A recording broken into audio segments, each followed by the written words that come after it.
All right, up next we have RJ Walker, and he's a performance poet from Salt Lake City, Utah. He was a member of the 2013 Salt City Slam team, which made group peace finals at the 2013 National Poetry Slam. He is also the representative for Riverton, Utah at the 2013 Individual World Poetry Slam, and is the most recent host of the Greenhouse Effect Open Mic, which he can probably give us more details on. And has been doing spoken word and comedy for 3 years and slam poetry for 2. He works as an EMT and lives a quiet life in Salt Lake City with his 6, or was it 5, invisible cats. They are all named George Foreman, and RJ does not believe they exist. Please welcome RJ Walker.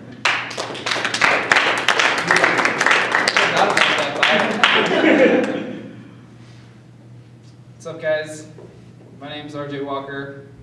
I just got off work. But today, I'm going to learn you something about the human heart. Now, a lot of the poets might tell you that the heart looks like this, and sounds like a soliloquy of sparrows or something, but they're wrong. As much as I'd like to believe them. But today, I want to show you what the heart really looks like. Imagine my arms as the atria, the upper chambers of the heart. Now imagine my legs as the ventricles, the lower chambers of the heart. This is the rhythm I have right now. It looks like this. Sounds like this, lubbed up, lubbed up. That's called normal sinus rhythm. And if you have that, congratulations, you're alive. And this is the rhythm I had when I met you. It looked like this. Sounds like this, lubbed up, lubbed up, lubbed up. That's called tachycardia. And that means a heartbeat over 100. And this was that voice rhythm, the one I told you about. The one I took those pills at that rave because it was the only way you could enjoy the pretentiously repetitive music. It looked like this.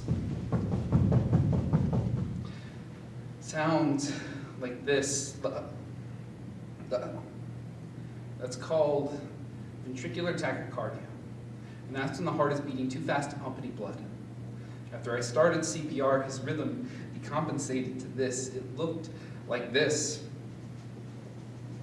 That one doesn't make a sound on the stethoscope. That's called ventricular fibrillation. And that's a random firing of electricity in the heart that doesn't pump any blood. And this is what it looked like when I shocked him with 150 joules of electricity. It looked like this. Sounds like this. Clear. That's called defibrillation, and that's how we save lives. And this was the rhythm of my hands. I did this 30 times. I did this twice. And this was the rhythm of my heart, lub-dub, my heart forcing blood into my brain forcing impulse into my muscles trying to force my beating heartbeat into him. I've had enough heartbeats in my life. I could afford to skip a few. And in the back of an ambulance, on the way to Pioneer Valley Hospital, this was his rhythm. It looked like this.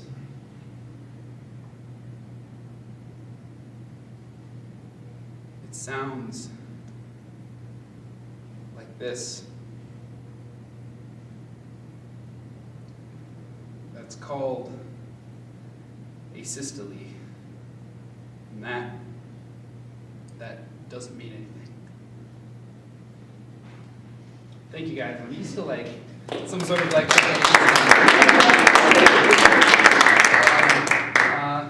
hi, my name's RJ. I already said that. This is like the third time. That was one of my earlier pieces. I like to take full advantage of the stage space that's given me, because there's stuff you can do in a reading, in a reading or a performance that you can't do on the page. There are of course things you can do on the page that you can't do in a reading or a performance. And I feel like whatever mode you're in, you should, definitely keep that in mind, that there's a space that you might not be taking advantage of that could be there. That piece was about my work. I'm probably gonna do a couple of pieces about my work, right? What you know, right? I started as a stand-up comedian, and then I sort of transitioned. That was like one of my very first not funny pieces, and it starts out a little silly. I saw some people that were like, "Don't laugh, this is city art." but it's actually really, really convenient that you guys are so like quiet and attentive, because normally in a poetry slam, you're in a bar or a coffee shop and people don't give a crap what you're doing, and you have to forcefully rip the attention from them and put it on you. And that's a big part of why a lot of slam poems start out so like explosive, like, "Oh, the title of the poem," and then they do the poem. But yeah, so I'm gonna do another piece. This is gonna be a funny piece. I do a lot of satire. I like writing character pieces. So maybe I'll do like a funny, serious sort of flop. I'm either like really funny or really not. Justice doesn't sleep, so neither do I. Except when I take my Xanax prescription for my everlasting nightmares, or when I drink myself unconscious, but when I wake up, I put the trucker cap of justice right back on. They call me Captain America. And I'm everything right with the world, as American as Mom's Apple iPhone, as Doritos, Locos, Tacos from Taco Bell. Yes, sir, Captain America, protecting the Walmart from terrorists that demand fair wages in other countries, mowing down commies from the seat of a nuclear-powered jazzy. Blah, blah, blah, blah, blah, blah, blah, blah, blah. 6 assault rifles duct taped to the handlebars and shopping basket full of hippie stopping rounds. Get some, I bleed red, my race is white, and my diabetic neuropathy is blue. So blue, in fact, I had to amputate my legs. That's okay, so I replaced them with AR-15s. Blam, blam, America! And just as Superman draws his power from the sun, I draw my power from high fructose corn syrup. With big gulp in hand and insulin pump on full blast, nothing can stop Captain America. But every hero has his enemies. Like the evil Dr. Occupy, who sits on things. Or the sinister El Familia, who thinks he can take jobs away from hardworking Americans without the proper paperwork. Well, not today, El Familia. This painting job belongs to my young ward, privileged lad. He may or may not have a family to support, and he may or may not spend all his money on heroin. But he was born right here, on American soil. So God bless him in particular, but the worst of them is that Captain Planet and all his god-danged hippies. I'm on to you, Ralph Nader. I know you're hiding a proto-mullet under that scalp. God-danged environmentalists with their earth and their fire and their wind and their water and their pot. Don't they know that stuff will kill you? But not on Captain America's watch. No, sir, I'm keeping America a free country because this land was made for you and me and nobody else. Now get out of my way, you socialist commies. Blah, blah, blah, blah, blah. I'm off to go pick up my Medicaid. Blah, blah, blah, blah, blah. I do like to have fun, contrary to my first piece, and this one that I'm about to do.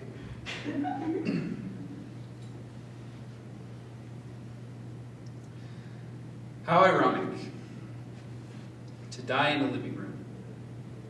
I remember the gun, still wrapped around his finger like a wedding ring. This was a commitment you can't divorce, a gravestone.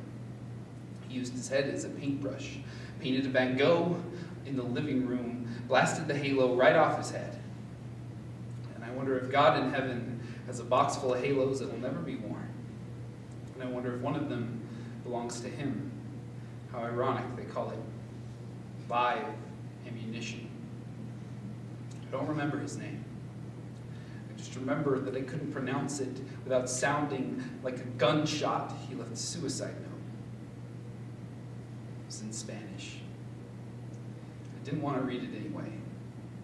A suicide note to an EMT is like an apology scratched onto the paint of a car. His son was a skeleton locked in the closet, breathing in his father's ghost, turning his lungs into a haunted house. They don't train medics in exorcism. Ambulances are seldom comforting. How ironic they call them sirens. A song that leads men to their graves. On the ambulance, we carry stuffed toys for children in emotional distress like this one. All I could do was hand him a stuffed rabbit from the drawer under the blankets as if a carnival prize could replace his father, but you feel like a winner. Hearing your dad shoot a point-blank bullseye. The boy's tears fell like feathers. Each one was a tiny little angel escaping from its rattling birdcage, floating away as if being set free. And every time the bell tolls, an angel gets its wings, and every time a gun fires, an angel drops his halo and leaves it where it falls. Who knows? Maybe the stuffed rabbit would be a better father after all. But I don't know anything about this man. I didn't want to. He was a movie with a spoiled ending. I don't want to know the climactic build-up. I don't want to know why he married death and wrote a muzzle blast into his wedding vows. But every bullet hole I've ever seen looks like it's trying to mouth the words, "I'm sorry." And I've never seen a bullet hole smile. Except for that one. And it scared me. After the call, my partner said, "Did you see, he had the bluest eyes. One blue that way, and one blue that way." And I laughed. That scared me even more.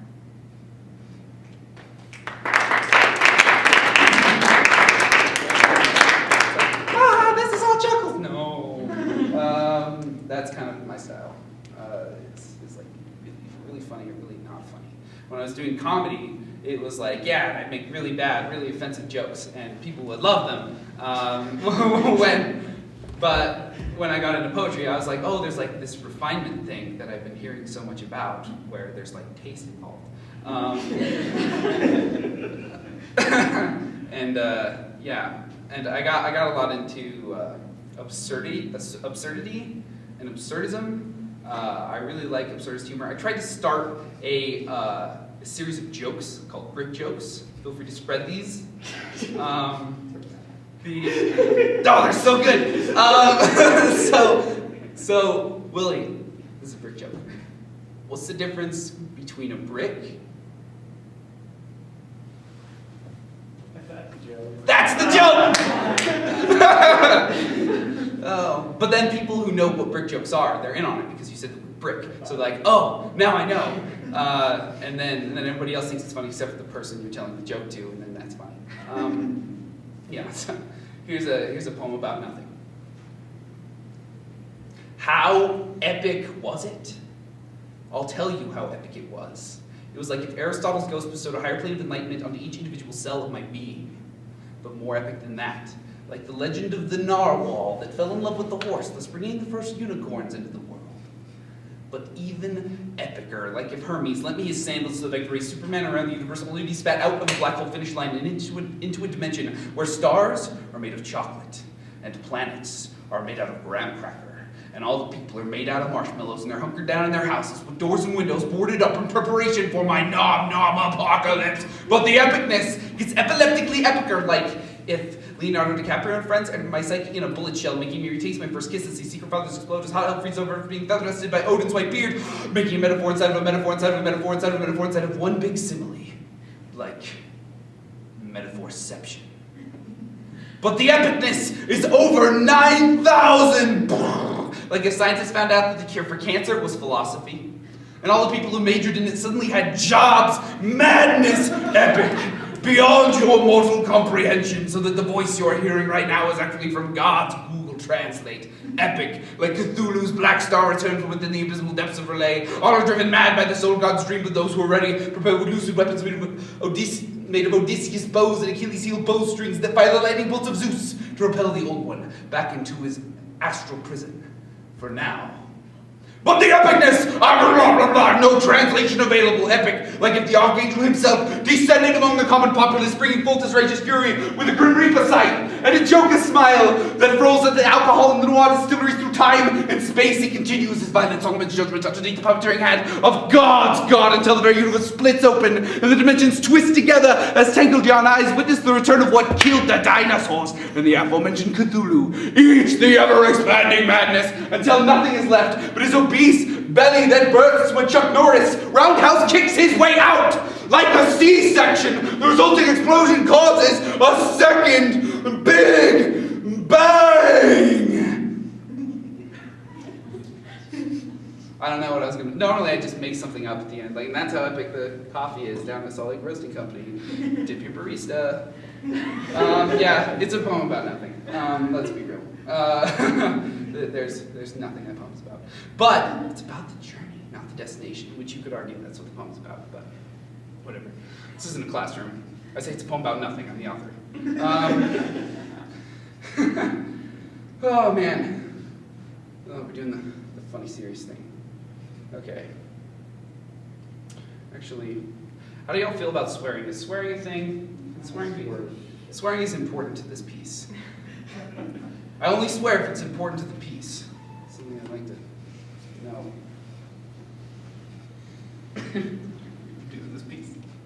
Okay.